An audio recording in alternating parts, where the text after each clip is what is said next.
love riding my bike. I love running. I don't care what they think about it. I love it. At that point, when I knew I was going to win, chills just went up and down my entire body. I don't believe there are any good or bad foods. Food is food. I still feel so passionate about getting that record that I'm like, I'm just going to do it.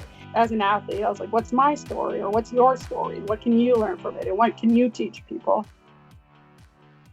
Welcome to the Ironwomen podcast. I'm Alyssa Godesky here with my co-host, Haley Chura. And Haley, we have been, because of the Olympics and other things, we have been talking about a lot of non-triathlon sports lately. And so I'm kicking this off with some talk of a non-triathlon sport, because last week I had the absolute pleasure of going to TD Garden Arena. I don't know, whatever the big arena is in Boston for its first WNBA game. And Haley, sold out crowd, so much fun. Guess who was one of the special guests that was on the big screen during the game? You? I'm gonna guess you.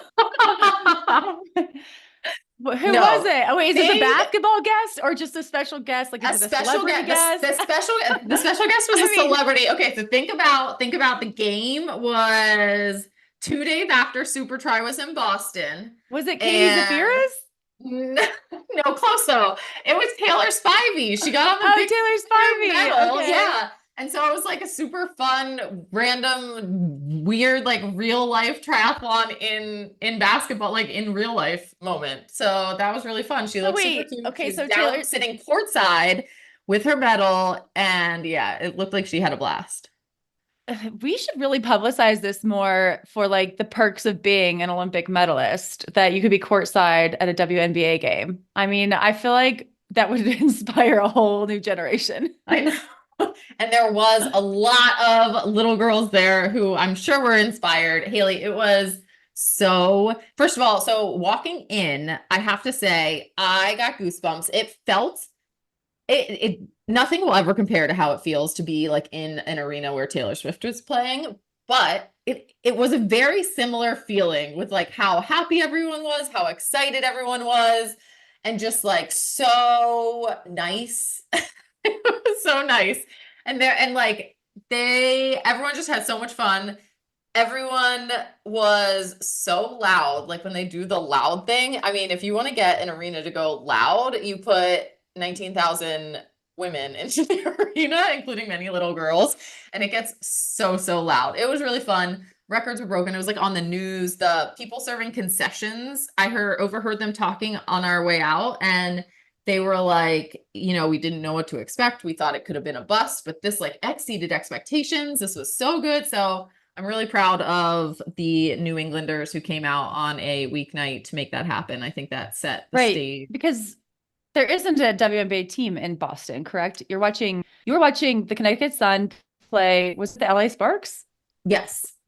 And so there is no Boston team. Connecticut is the closest team. However, while I was riding the elevator, the man working the elevator told me a rumor that you heard it here first, folks, that Jeff Bezos apparently is this is where I think that maybe his information was a little wrong, because he said that something along the lines of like Jeff Bezos was going to buy the Celtics for like $5 million, and he had a few million left over that he was going $5 million feels very cheap.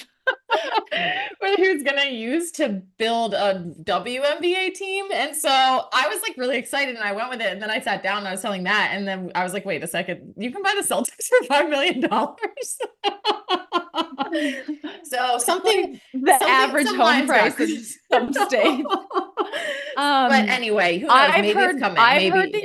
I've heard some rumors too. I've heard rumors of a Boston women's team. So maybe yeah, maybe that's all it takes. Like, I mean, okay, but it could be a lot more. It could be like a much bigger number and still be like pocket change to Jeff Bezos. So exactly. It's all the same. He's probably like, whatever. Like, that's like one of those things. If you need to ask for the price, like you probably can't afford it. So cool to see that the community has that kind of excitement and will show up. And I am curious, why did you decide on this game? Why? That's a great question. I think that I just saw it was happening, and Matt and I have started watching some more WNBA, as a lot of people have. I admit that we are totally like bandwagon fans, and since it's been kind of a boom in it, we've gotten into it a little bit, and so I was like, oh, this will be really fun. I've never been to an NBA game even, so it was like my first professional basketball game, and it was really fun. Cool. So, I mean, so somehow they were getting the news out to all of New England to come to this game. So I'm sure some kind of like Ticketmaster kind of marketing on Instagram or Facebook or something like that, just like popping up. And I was like, ooh, I'd like to do that. Well, it's good you did it, and good it was worth it. And that 19,000 of your friends also showed up, and the Sun won that game. Is that right? They did. It was actually tied into the last minute. So it was a good game to go and watch. They put on quite a show. It was really fun. And they had, I mean, I forgot how fun like some professional sporting events can come. Like can be with like the dance team, and then the team that does the jumping into the flips, and then they dunk, right? On the trampoline. That was fun.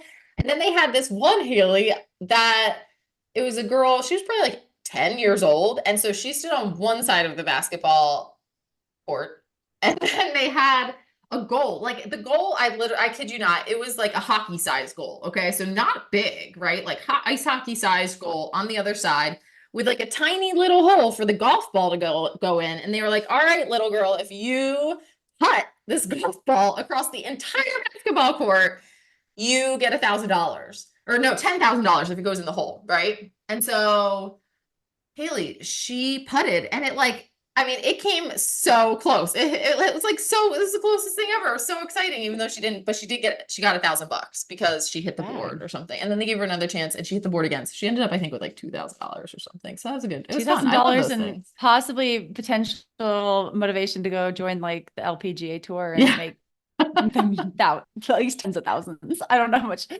don't know if it's millions, but yeah, she can make her money that way. But sounds like an overall good event and exciting time in women's sports. And it's always okay to jump on the bandwagon. Like, I feel like that's better than letting the wagon leave you behind. That's a good slogan for a feisty shirt, if ever I've heard one. But Haley, what's going on in your life right now? Just a lot of training. The weather's been really nice, and I've been able to get out on the bike a lot and just kind of enjoy being fit and healthy enough to exercise for an excessive amount of time. I think I was also inspired this last weekend by a few of our feisty teammates. Sarah True won Ironman Canada, which was very exciting. And Lydia Russell, our editor, won the America's Cup in Edmonton. So very different races. One Ironman non-drafting and one draft legal short race that I think was, and both became duathlons. Like, that's true. Both cancel swims on both of those. No swimming in Canada this past weekend, but great racing by the feisty team. Yeah, congratulations to Sarah and Lydia.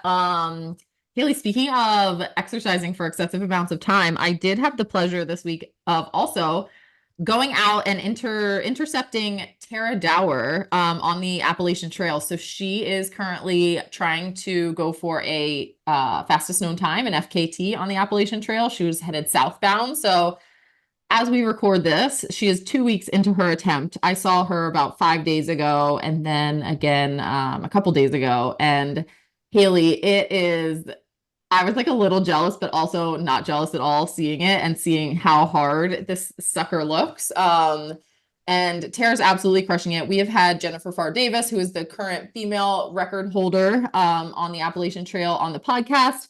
When hopefully Tara crushes her own record, we will, I'll get her on the podcast for us to talk to. She's going to have a lot of good stories. I think it's really cool. She has her crew is a female crew. So she has her mom and her friend Megan, also known as Rascal. And that's her trail name. Rascal's her trail name for people who might not be familiar. But she's doing like 50 miles a day on the AT, and it's super, super hard. It looks gnarly. But she's trucking along. She's, had her sights set on the overall time, which is held by Carl Sabe right now. And I think she's fallen off that mark just a little bit in these last couple days, but she's still kind of giving it her best go, and she's getting into easier terrain, well, quote, easier terrain, right? Every day. That tends to be a little bit faster and you can put a few more miles in. So we'll see where she ends up. I think Jennifer's record is around 45 days, I believe. And Carl's is like 40 days maybe. So she's on day 14 now. She has a ways to go. Definitely, if you live near the AT, everyone, in these next couple weeks, get out and see her. She loves having people come out, say hi, bring her snacks. Snacks are great. Pace her if you can. She loves kind of having people come out and help carry her things. So it was really inspiring to see. It's been a while since we've had kind of a woman really contending for that record. So it's great to see. Wait, how are you following her? Great question. So if you go to, you can find her on Instagram, Tara Dower, or her website is Tara hyphen, I guess. Treks. T-A-R-A? Tara hyphen treks.com. And so all the information, tracking link, she's doing it to raise money for Girls on the Run. You can donate to Girls on the Run. And then she has like this really great thing. If you're someone who really does, you know, you'd love to go out and see her and you're interested in pacing, she has a page on there that tells like a good list of things you could bring if you just want to like bring her something. And then also some good guidelines if you're like on the fence about if you could pace her. She has kind of guidelines of what that entails and, you know, how fast she's going and things like that, what you can expect. So definitely check that out. Give her some cheers. It's definitely not going to get any easier on her, but she's smiling. She's being strong. It was really cool to see. I was glad to get to see a piece of hopefully Appalachian Trail history. That's cool for you to be on the other side. I know you weren't fully crewing for her, but you know, you've been the person going for the FKT so many times that it probably is kind of fun and inspiring in a different way to be the person doing a little support. So maybe it inspires your PT and rehab a little bit. You know, you got to get back out there, huh? Something like, yeah, you know, like I wasn't sure because that's actually been a record like I've always dreamed of one day kind of figuring out a way to go for. And so I was a little afraid that it would just kind of depress me and make me super sad and be like, you know, I'd be very jealous and all like just bummed, I guess. But I think it wasn't that way. It was, you know, seeing her out there, I think I don't know. I was just really inspired by her being surrounded by women while she's doing it. She has such a good attitude that it's like, she's doing it for the right reasons. She's like, yeah, she's making other FKT record holders proud, I should say, of like how she's going about doing it and like, just, you know, has a good heart while she's kind of out there and stuff. And that you can't help but cheer for her then. Right. And like I said, I think I'm so unfit right now. I can't even imagine being in a position to like want to be doing that to myself. So that helps too, I think, to feel so far removed from that world right now. Well, I mean, time moves fast and I feel like, you know, sometimes new things that gives you that either that, oh my goodness, I would love to be out there, or oh my goodness, like 40 plus days. Like, good for her. I'm glad someone else enjoys this. Yeah. So here are your chicken nuggets. Yeah. So I think it's, you know, it can be good to see that kind of thing. Or maybe like right now in this time of my life, that's not what I want to do, but plant a little seed that, you know, further down the road, something comes along, but it doesn't have to be the exact same thing. But good luck to Tara. I'll have to check out her Instagram and follow along. I don't think I'll be out there to hand her some chicken nuggets, but I do love the Appalachian Trail and have had great times and good memories out there on the southern terminus of that trail. But that's a good, I can't believe our Davis's rep, you know, because that had to have been like, was that like 2011 or 20, you know, it was a long time ago. I feel like I was there the day, like I was in the North Georgia mountains the day she finished, but I think I was still an age group. Okay. I'm trying, that's like my pre-pro, it's like pre-pro career that she said that. I mean, I could probably look it up. I have her book somewhere, but I know that's a pretty old record. It is. Yeah. It's been long-standing and I think Tara knows Jennifer. I think she like worked for her at the hiking company where Jennifer has, or I think sold it now, but she had in Asheville. And so I'm sure she's gotten all good information and tips and tricks and things like that. And yeah, I think it will be cool if it kind of comes full circle and Tara can get that record. And I'd love to hear more about how it all goes down. So we'll get Tara on the podcast for people and bring people the next decade of FKT setters. Awesome. Well, another big thing happening this week, Alyssa, is the opening ceremonies for the Paralympics. So they happen on Monday. So by the time this podcast comes out, they'll have already happened in Paris, but that just means the games are still going on as we speak. And I am so psyched for the Paralympics. I watched quite a bit of Tokyo. And then I feel like Beijing had even more coverage for the Winter Paralympics. And I was able to just see so many incredible events and so many incredible athletes. And I also think because I had followed Tokyo, I knew some of the athletes, including this week's guest, compete in both the summer and winter games. And so I feel like I almost like have a horse in the race because I'm like, she does paratri and now I care about biathlon. And so there's just like some pretty cool crossover in that respect where I feel like I know some of these athletes, but the paratriathlon is happening and I'm so excited to watch. It's like very similar course to the Olympic Games, which were incredible. Alyssa, are you excited about the paratri in Paris? I'm definitely excited. And Haley, like you said, if you look up the US roster for the triathletes for the Paralympics, we have talked to many of them, right? So throughout, over the next week, I guess, we'll try and get out some of those links into our stories and things like that so that you can kind of hear at least from them years ago, right?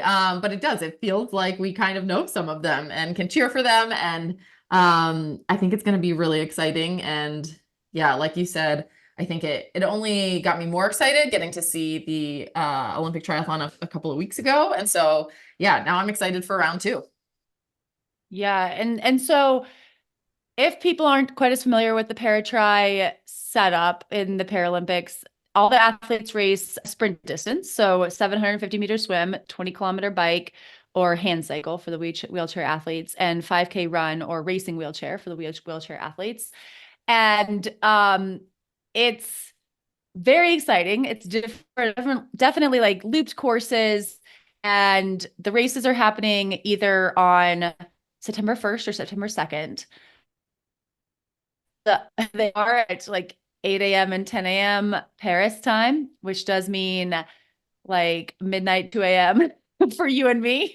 So, if you're up really late or really early, you might be able to catch them live. But this is also why we have wonderful streaming services these days so that you can maybe sleep in and then catch it when you wake up. Alyssa, I am curious for the Olympics, did you wake up and did you watch any of the races live, or did you wake up and like watch it, or did you wake up and check for spoilers? No, I definitely got spoilers when I woke up at normal times in the morning and accidentally checked my social media and saw the spoilers. But it crossed my mind a couple times to be like, I'll wake up and watch it live. And then I like sleep way too much.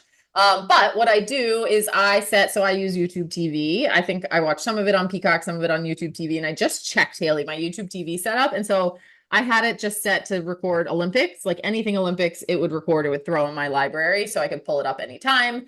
And I just checked and I thought it should just carry over, and it doesn't. So if you are like me and you had kind of that set up for recording everything, make sure you go in there now and update it to be recording anything Paralympics so that you can get all of the action any time of day just recorded for yourself. That is good advice. I have used Peacock, and I know that like sometimes they'll do a primetime replay during like primetime here in the US, and I'm not someone who can wait for that. So I would wake up. If I wasn't awake, I did stay up for a few races. I mean, I watched them live, which is, probably why I ended up so tired. But if I didn't stay up, I would wake up and I'll check results immediately. I want to know who won. And then the problem is I go to the pool, and then at the pool, people be like, is this swim going to happen? The water's too dirty, blah, blah. And I was like, oh, it already happened. Both races already happened. And then the women in the locker room are like, don't tell me, no spoilers. And I'm like, it has been like 5 hours. I'm like, but this is why I came to the pool, was so I could talk to people about Yeah, this. seriously. So I know. So it is hard. I had one conversation where like we made one woman, like my friend Linda, put her head underwater and then we could talk about it, which like really quick. Problem is she couldn't hold her breath long enough. But no, but so I mean I get my socialization in and I get my results and then I go back and watch the races if I didn't watch it live. So that's my modus operandi. I don't know if I'm saying that correctly. But okay, anyway, for these para tri races, you're definitely going to want to tune in. I know that several triathlon publications like Triathlete Magazine and Kelly O'Mara's Triathlon-ish have actually like kind of recently done articles or newsletters that help explain the different classifications and how even in the wheelchair and visually impaired categories, there's some factoring. So there's like multiple starts. And Kendall and I, spoiler, there's a spoiler, Kendall Gretsch is this week's guest on the show, but we do talk about some of that in our conversation.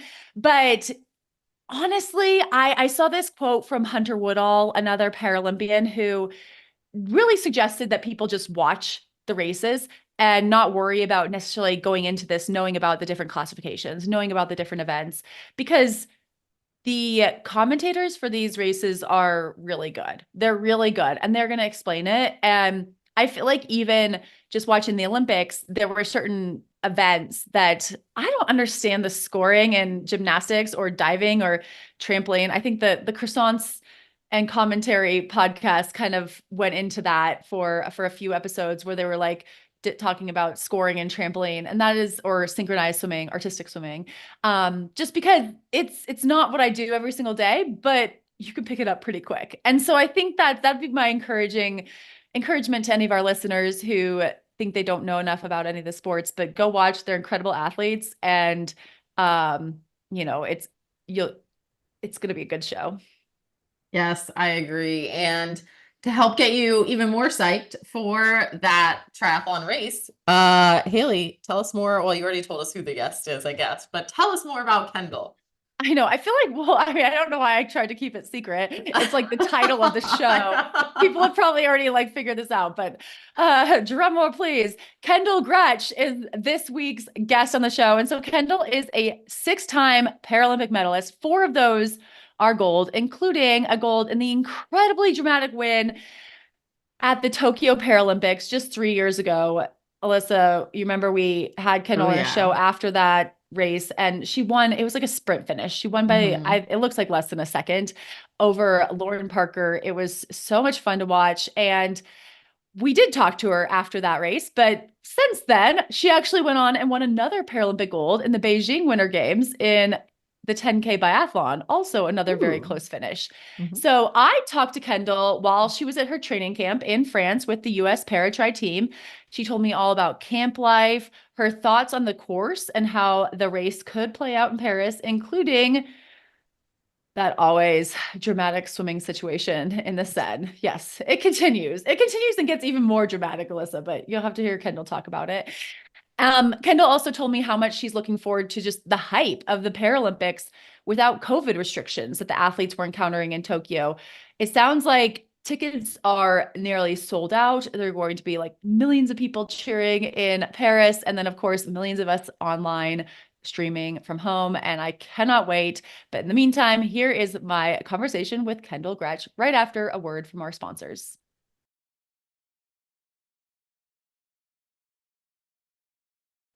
Hi, Kendall. Welcome back to the Ironwomen podcast. Hi, yeah, thanks for having me. I'm so excited to be chatting with you just a couple days ahead of the opening ceremonies for the Paris Paralympic Games and a little over a week before your race in the para-triathlon. So where are you right now? Yeah, I'm in Vichy, France right now. So the US team came over here and we're doing kind of like a pre-staging camp in Vichy. So it's like 3 hours outside of Paris. And yeah, there's like a French training facility here that's where we're based. So there's awesome riding in the area and a good 50-meter pool for us to use. So it's a really good setup.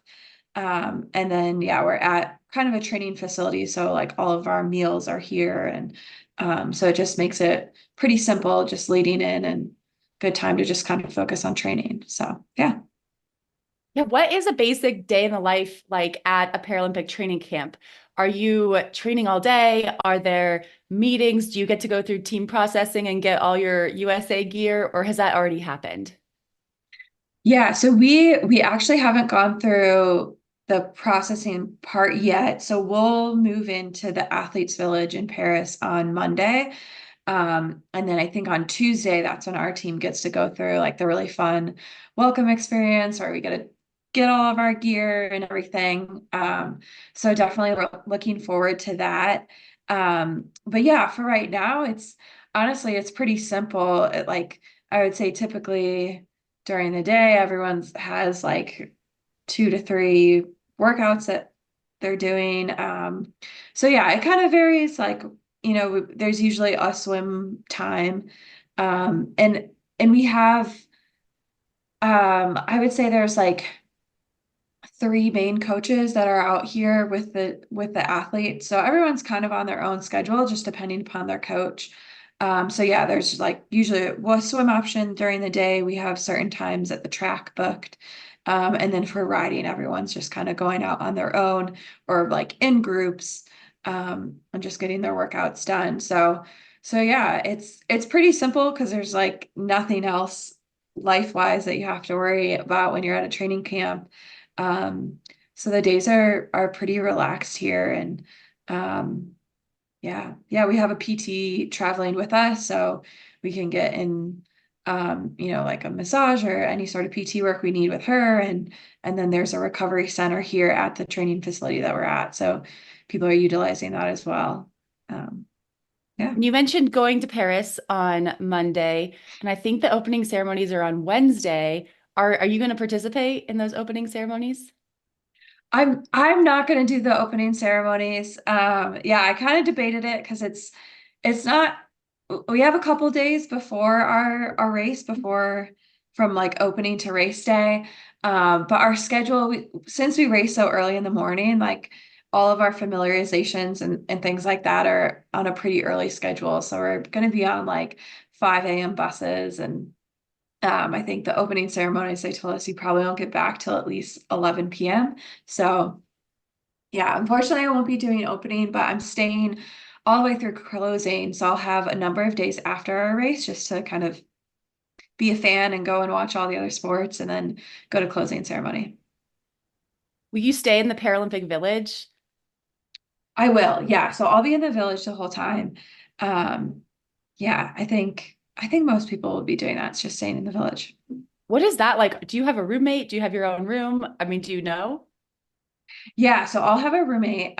So the we're all of the village, like they're set up kind of like apartment style. So the village buildings, like in the future, they're going to get turned into apartments. And so during the games, they have like what would be an apartment, but they have all these like temporary walls, basically just to make more room, like bedrooms, because you only need like the bathrooms and the bedrooms. There's not like, so like what would be the future kitchen of this apartment is now broken into like a bedroom or something like that. Um, so yeah, so for the US team, I'm going to be in an apartment. There's going to be 7 of us all in one apartment. So we'll have 4 bedrooms. And then yeah, just sharing bedrooms and um yeah, yeah, that's Hopefully, on our good vibes. cardboard Team. beds. Yes. Yeah. I love the cardboard beds. I do love the coverage when people show that. And I feel like it is probably a very sustainable way to house a lot of people and then also have that, as you mentioned, become housing afterwards. And is Yeah. it fun? I mean, is it fun like being around all the different athletes and maybe going to the dining hall together? I think so. I really enjoy it and I'm excited for this experience. I feel like um yeah, so this is going to be my 4th games total between summer and winter. Um, but I feel like it's kind of like my first full real experience at the games because I had my first winter games, and the winter games themselves it's just a lot smaller. And it was my first one. So I was like, everything was just overwhelming. And then the next two games that I went to were all during COVID. So just like very different restrictions on like what kind of life in the village looked like, life in terms of fans and family and all of that. And so I'm really looking forward to this experience because yeah, it's finally, there's no COVID restrictions and just being able to hang out and like see all the other athletes. And then again, like having that time after the race just to kind of be a fan and like have the full experience. I'm really looking forward to.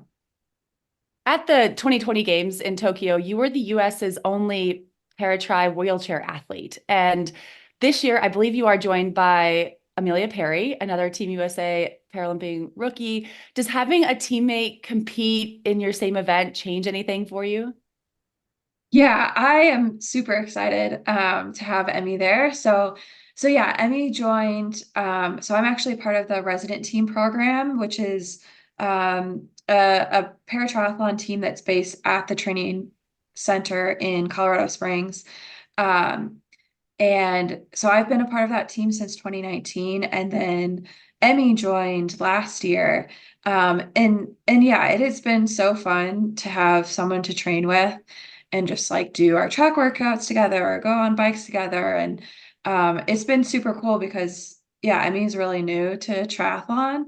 And just being able to see like the progress that she makes every single day is super fun. Like I think I've been in the sport for a while now, and you know, like as you get to that point, progress is it's a little bit harder to come by, I think, or just like the gains that you're seeing are smaller. So it's really exciting to have that energy of someone that is like seeing that immediate return on it and on their investment. And yeah, so I'm excited to have her on the start line with me. What about for you? Is it fun for you to become kind of a veteran and a mentor in the sport? I know it's one of those things that kind of probably happens organically and you're like, wait, how did this happen? I was just a rookie myself not too long ago, but now you have so much experience and I'm assuming you're able to pass that along. Yeah, I think for me that's always been one of my favorite parts about the sport. Like when I first got involved in triathlon, I think the sense of community that I felt, that was one of the reasons that drew me to the sport and why I've like stuck around so much.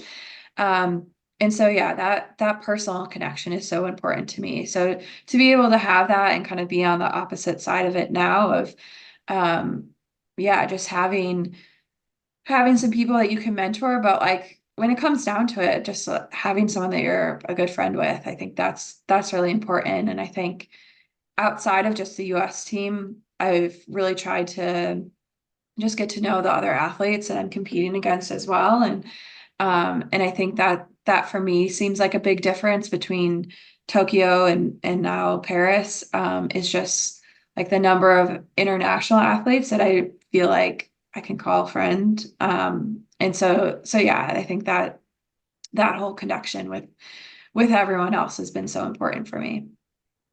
And you raced last year at the Paris test event. You finished second. It was a duathlon race format.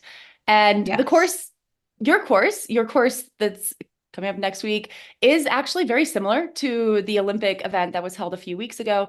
Did you watch the Olympics and combine that with your experience last year to get a feel for the course? Definitely. Yeah. I think all of us watched, you know, all of the races. Because yeah, there's so much overlap between our course and the Olympic course. And yeah, just trying to get as much insight as you can about what to expect. Yeah, we still have some stuff that's kind of up in the air. Like I think everyone saw in the Olympic race that the river was such a big factor and the current in the swim. And so there's a backup plan for us on whether or not we would stick with the original planned swim or potentially switch to a downstream swim. So yeah, there's still definitely, you know, question marks on what exactly race day is going to look like. But I think any sort of information that we could get from watching the Olympics was really valuable, at least for me. How do you feel about not knowing for sure what your swim course is going to be. Are you an athlete who's just like, okay, I'm just going to go with the flow, or does that stress you out? Um, yeah, I think there's right like a balance. I think if you were completely unstressed, then I would say like, oh, maybe you're not doing the right thing. Like if you're like I think if we care about it, and so like there's some stress about it. But then at the end of the day, you have to realize that there's so much that you can't control. And I think just recognizing that like all of those things are like whatever happens is going to happen, and just knowing like, okay, if it's this scenario, like here's kind of what my race plan is going to be, how that's potentially going to change. And so yeah, I think yeah, a little bit of both. Our coach has been saying that we have uh two dance partners, adaptability and control. And so you just have to like kind of balance those two things of what do you have control on, what do you need to adapt to. And you're a strong swimmer. You're also an engineer. I can imagine you want a harder, more tactical, current laden swim. Is that right? Yeah, I do think that a harder swim would benefit me. Yeah, I'm hoping that we stick with the original plan and have the upstream swim. But to be honest, I think both ends of it are pretty unknown. Like we've had some river swims, but like not nearly the current of what we're looking at in Paris. And um like we were at the test event last year. We didn't get to do the swim on race day, but we actually swam in the water on a familiarization day. And they're saying that the current is like 3 times what it was then. So you just don't know how that's going to impact the swim. Like I think that it would benefit me having swimming against the current, but I don't actually know. So um yeah, we kind of just have to see what happens. Okay. And we go back to Tokyo, and you did have a heck of a bike and run there. So we can, I think you are an athlete that can handle any condition. What do you think about the bike and run courses in Paris? Yeah, the bike is so technical. Like it's a 5 lap bike course. So there's a lot of turns, but the biggest thing I think is going to be a factor is the surface changes. So it feels like almost 50% of the course is on cobblestone, but it's not just like you're on cobblestone for 50% and then you're on smooth pavement. You're just constantly switching from cobblestone to smooth surface to cobblestone and back. And um yeah, there's a real like mental load on the athletes during the bike course, that I think will make the bike really, really interesting. Um, the run, I actually really like the run course. It's kind of, um, yeah, it's a good majority of it is on really nice pavement, which is always nice in the racing chair. Um, but yeah, I think for sure the bike is going to be a big factor as well.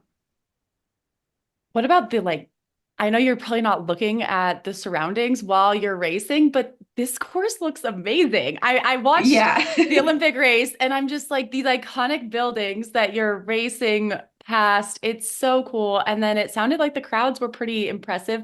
That's a little different than Tokyo. Yes. No, I mean, it is insane. Like you can't not look around. I don't know. It's like we're in the heart of Paris, and every single building is, yeah, iconic. And like, I don't know, all the photos are so cool. And so yeah, I am excited, and it's funny. So the tickets have been really, really hard to get for our races. Like I think everyone is kind of struggling. Like we have a lot of family that's coming over, just since most people, I mean, no one had family in Tokyo. And so a lot of people are having family come over for this race, and people are struggling to get tickets for their family. And at one point, people were like, is there a glitch? Like, are surely all the tickets can't be sold for this race? But I think they might be. And I think it's just going to be such a special and an environment that we've never really experienced before for paratriathlon, where you just have like the depth of a crowd around the entire course and in the grandstands. And So yeah, I'm looking forward to that. I think it will be awesome. I'm psyched to watch from home. I was looking at the timetable for the events, and it does say that the men are, it says that they'll start at 8:15 a.m. on Monday, Mhm. September 2nd, and the women start at 8:25. I remember in Tokyo, the men and women only started like a minute apart. Is this a change from Tokyo, or is that just like a timetable, like it's not real? Um, well, it is the right timetable. So to be honest, I can't even tell you if that's different from Tokyo or not. I don't remember exactly. But a minute apart, honestly, it sounds like a lot of our races, that is how it goes, where it's just like a minute between. Um, but yeah, there is kind of that 10-minute window, which is nice because you want it to be kind of like a separate race. Sometimes we have races, and just because of like road closure constraints, they like really condense them, and you have a lot of people on the course at the time, and you never want that, especially at such a big race where like someone not even in your race could potentially impact your race by like crashing or just kind of blocking or whatever it may be. So yeah, I think they are trying to kind of have like as much as possible kind of like this gap between the races, but also they're shutting down all of Paris so they can't close the roads forever. I'm excited to see that. I'm excited to hear that because I think that was something I noticed in Tokyo, and just it was hard to like navigate around athletes who are not even in your own race. I know also for the women's specific race, there are two starts. There's two different categories, and you are in the second category. And I think you Yeah. start 3 minutes and 38 seconds behind this year, which is a little different than Tokyo. I think it was like 4:02 in Tokyo. So how do you feel about Yeah. that? Yeah. So every time World Triathlon like redoes their rules, they recalculate the time factors. So for the wheelchair category and the visually impaired category, we have, it's called like an interval time or interval start. And so there's this time factor where like the I guess less impaired athletes start afterwards, and they have to make up that time throughout the race. Um, so yeah, from Tokyo for my race, the time factors change from yeah, like 4 minutes to now 3:38. And that's just based off of like this formula that they use to calculate it. Um, so yeah, it's it sounds, I guess, like 20 seconds or more. It sounds like a lot. But everyone's gotten so much faster. And so I feel like it's gonna feel just as hard to make up that time factor. Um, so yeah, it doesn't feel any easier. Well, the cool thing about that is that it ends up being first person across the line is the winner, and it can Yeah. create these dramatic finishes, which is what happened in Yes. Tokyo. You're chasing, and then you did pull ahead of Lauren Parker right at that finish line. It was an incredible finish, and you are going into this Paris Games now as the defending gold medalist. What does that feel like? Is it different? Yeah, it's funny because I actually I don't know. In a weird way, I feel like there's not really that much pressure on me because every race since then that Lauren and I have been at, she's won. So it's been a while. So I do still feel like an underdog here of like trying to make it happen. And yeah, I think it's exciting. And I think for me, the other thing that's really, really cool is that it I feel like in Tokyo, I think everyone kind of knew that it would likely be me and Lauren for first and second. Um, and there's a lot more athletes that I think are going to play into the picture in the race in Paris. And for me, that's the most exciting thing. Like I always want to start on a line where like on any given day, you don't know, like you could win the race, but you could also finish last place. Like I think for me, that would be the most exciting experience to have. And so, we're getting closer and closer to that every single year. And so yeah, it makes it exciting, and there's a lot more athletes that are going to be key factors in this race in Paris.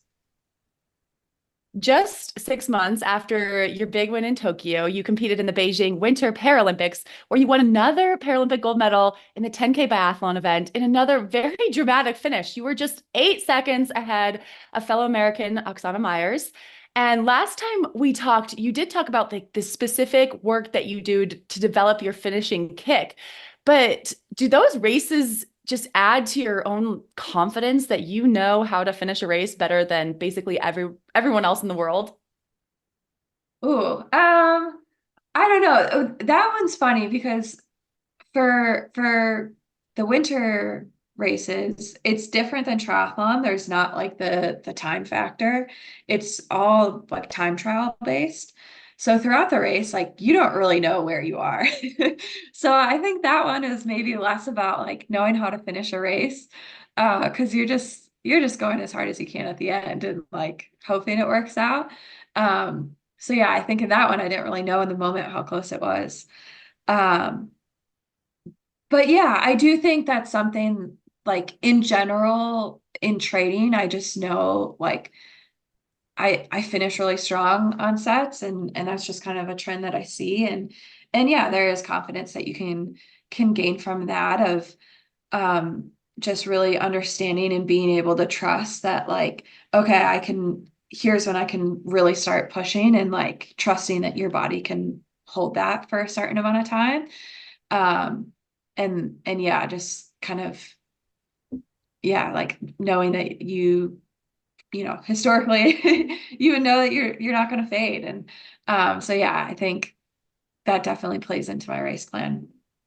Do you have a preference on head-to-head racing versus time trial, or do you just like the difference? I mean, I think the head to head is really fun. Like that you're right there with your competitors, you know exactly where you stand. Um yeah, so I would prefer that any time to have a head to head race. The time Um trial is hard. Are you getting like, can your coaches talk to you while you're racing and like tell you like where you are? yeah, they can give us splits. Um I feel like it's never like you get a split, but I feel like you always have to take it with a grain of salt because it always seems like an imperfect system because it's you know they're getting the like the actual time splits, but then we also have you know for skiing there's like a factor like a percent factor that goes into it. So it's not just like a raw time split that they have to give you. So there's always like I don't know. I feel like you can't fully trust the split. So you have information, but it's maybe not as clear as you would want it to be. Um, but yeah, I mean, I think there is something nice about time trialing where it's like it really is it feels like it's just you against the clock and like you're just going as hard as you can and kind of just like seeing what you can get out of yourself. Um, but yeah, for me, there's nothing compares to being like side by side with someone and racing against them. And yeah, that's part of the reason why I joined the resident program and the team that I'm part of is just being able to have that environment every day of training side by side and pushing each other daily in training. Because I just get so much from that. I believe you, Oksana, and Aaron Pike are the only American athletes at these Paris Paralympics who also competed in both the summer and winter games. Does that, I mean, that means you're almost always in race season. What's kept you motivated during this really demanding schedule the past couple of years? Yeah, you know, I think for me it's funny because like everyone always says that like oh you don't get an off season like how are you not exhausted and I think at times for me it's actually really recharging to have completely separate seasons and separate sports. I think like even an off season whether you're doing like if you're doing one sport you're still training like you're still like if I was just doing triathlon all winter long, I would be doing triathlon and like most of the time you're going to be on a trainer or I don't know, maybe just like grinding away without racing. And for me, I get to take the winter where like I get this full mental break from triathlon, and I don't have to be worried about, like the day-to-day little things of like, am I doing all the right things with my equipment for my bike? And you just really get to take this full step away.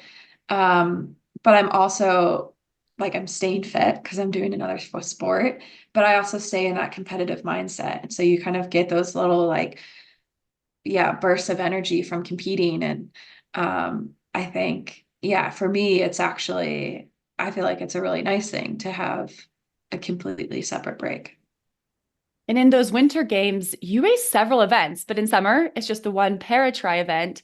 Does that change your games experience?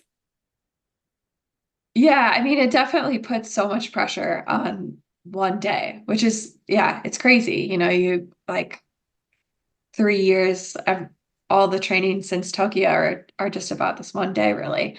Um, and yeah, I think it puts more pressure on the one day, but I think, like I said earlier, I'm really excited because I've never had the experience of just being a fan, like at the winter games where, yeah, like the past two winter games I've done 7 races. So we're racing basically every day, or you have an off day, and so you're not going to go to another event and watch that. So as soon as I'm done with my race on the second, like I just get to go around Paris and watch some other people. And I've made a lot of friends on other teams just by being at the training center. And so I'm excited to go see them compete. And yeah, that's an experience I've never had before. And I know that you competed in the mixed para-tri relay Mhm. at, I think, the grand final or the World Championships in Ponte Vedra last year. USA won. Is there a chance we could see this in the future become a Paralympic event? Because it was pretty cool. Yeah, they are definitely trying. I don't know the status of trying to get it in for LA. Like I know that had been a goal of potentially trying to get it added for LA. But yeah, so every year they're putting on a race at World Championships because that's like part of the requirements in order to get it into the games it has to be an official event at a World Championships. So yeah, I mean, I think for me at this point, I still haven't decided whether or not I'm going to keep going in triathlon after Paris and kind of what my racing is going to look like going forward. But I feel like it would be hard if there was a relay to not come back for it because it's such a fun event. Like I don't know if it personally suits my strengths. Like the short stuff isn't where I excel at all. But it's just so fun to be on a team and compete in a relay. Um, so yeah, I think I would have to try that if it was in the games. We'll cross our fingers.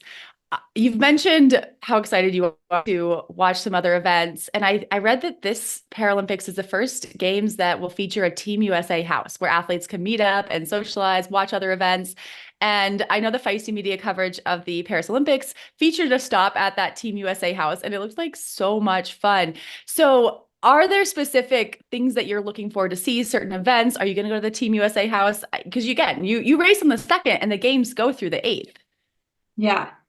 Yeah, it was funny. I was telling someone, like, we keep getting information about the Team USA house, and I was like, I don't even know what it is.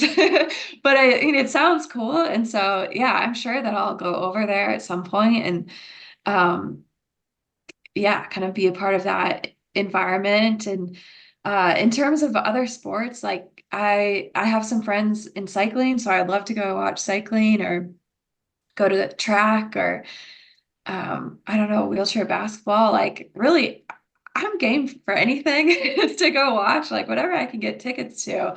I'm worried that it's going to be hard to get tickets. I just saw something that they've sold 1.75 million tickets for the Paralympics, and like some events are already sold out. So yeah, I whatever I can get tickets for, I'm excited to go watch.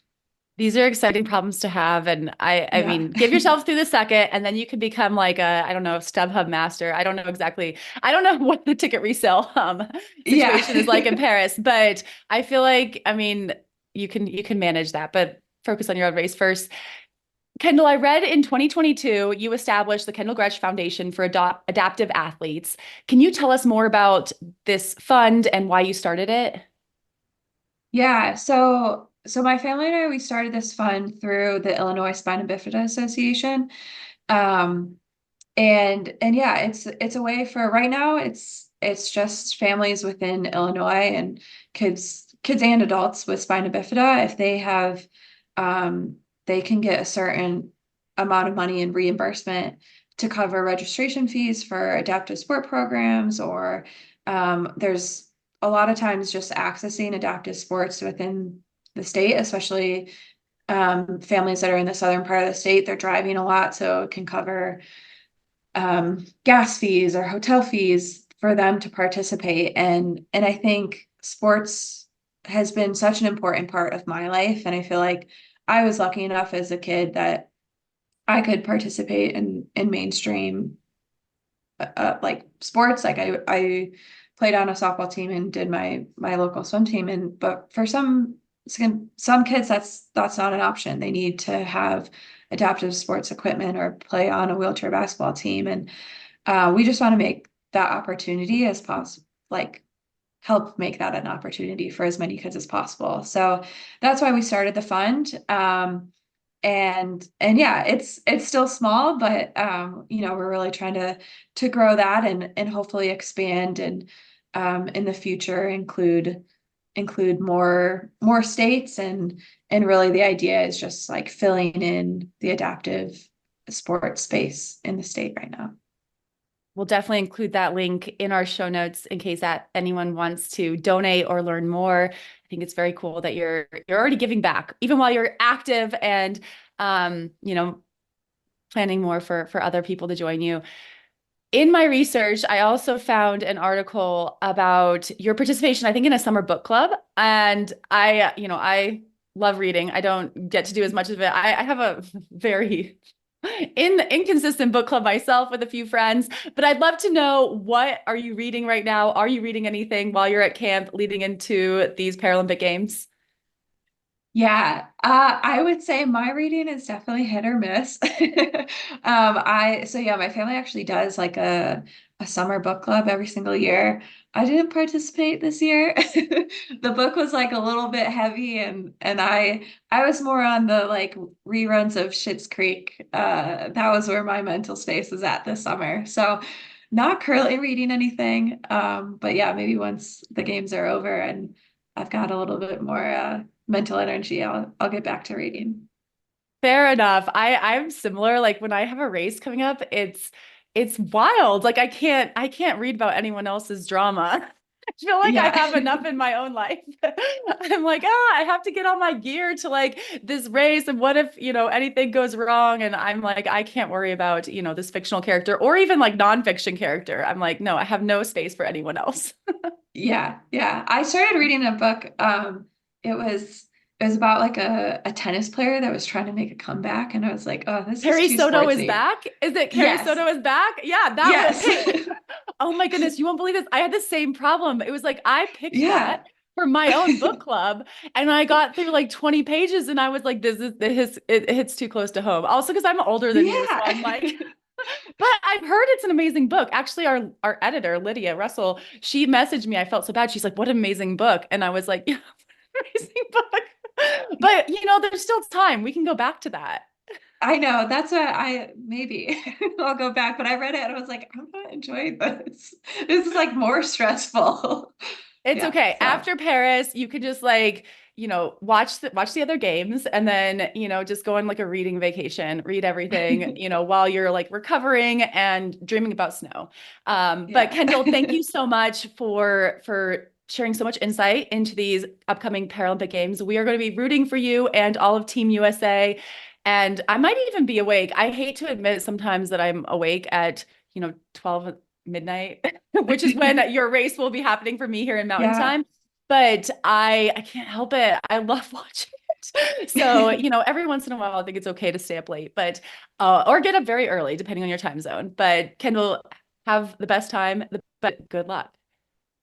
Thank you. Yeah, and thanks for having me on. And if anyone's interested in watching, you can watch it on Peacock, and that's how you can stream the race.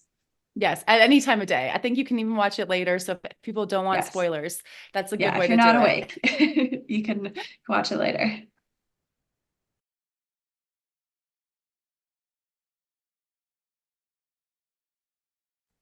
Big thanks to Kendall for coming on the show. I am so psyched to watch her and the rest of Team USA race this weekend, basically Sunday, Monday, for the Paratri, and then also, of course, all the other events. I mean, it's so much fun. It's so much fun. I mean, it's like you said at the top of this show, Alyssa, learning about some new sports. It can be really good. A great chance to see athletes in a different kind of atmosphere, and then also those iconic Paris landmarks in the background. Oh, I'm so glad we get like round 2 here. I know it's going to be great. And Haley, our mailbag has been pretty empty for a while. So I'm putting out a challenge to our faithful listeners who listen through the end of the show every week. Thank you. Write into our mailbag. Tell us what you love about the Paralympics as you start watching. Anything surprise you? What your favorite events are? Did you learn something? Anything. Just write in to ironwomenpodcast@gmail.com. Oh, I like this call to action. And Alyssa, tune into Peacock, watch those events, and I'll like to hear you answer that question next week. So we can answer ourselves, and then we'll also do our, if anyone else writes in, they can tell us those things as well. But Alyssa, have a great week, and I will talk to you next week. Bye, Haley.